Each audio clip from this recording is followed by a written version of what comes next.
Guys నిన్న release అయిన పుష్ప 2 ట్రైలర్లో చాలా మందికి ఒక డౌట్ అయితే ఉంది. అసలు గంధపు చెక్కల మీద తగలబెడుతుంది ఎవరినని.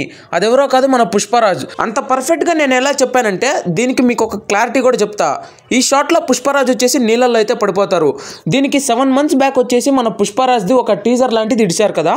అక్కడ మీరు కరెక్ట్గా అబ్జర్వ్ చేసినట్లయితే చాలామంది ఆ టీజర్లో అనుకుంటారు పుష్ప చనిపోయాడు అనుకుంటాడు.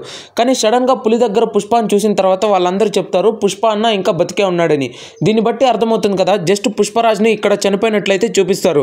ఎందుకంటే జాతర సీన్లో మళ్ళీ పుష్ప ఎంట్రీ ఇస్తాడు కాబట్టి. నేను చెబుతుంది తప్పు అయితే మీరు కరెక్ట్గా పుష్ప 2 ట్రైలర్ని అయితే చూడండి గైస్. దాని తర్వాత 7 months బ్యాక్ రిలీజ్ అయిన టీజర్ను కూడా చూసి అర్థం చేసుకోండి గైస్. Thanks for watching.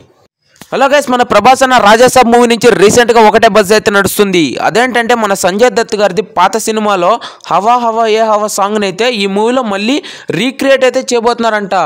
ఏకంగా మూవీ టీం వాళ్ళు వచ్చేసి ఈ సాంగ్ని రీక్రియేట్ చేయడానికి 2 crore బడ్జెట్ని అయితే ప్లాన్ చేశారంట భయ్యా. మన డైరెక్టర్ మారుతి గారు ఏదో పెద్దగానే ప్లాన్ చేస్తున్నారు అని అనుకుంటున్నాను. ఇది జస్ట్ బజ్ మాత్రమే నడుస్తుంది. ఇంకా దీనిపైన అఫీషియల్ అనౌన్స్మెంట్ అయితే మన టీం వాళ్ళు అయితే ఇంకా ఇవ్వలేదు. నేనైతే దీనికోసం చాలా అంటే చాలా ఎదురు చూస్తున్నాను. దీనిపైన మీ రెస్పాన్స్ ఏంటో కామెంట్ బాక్స్లో తెలియచేయండి.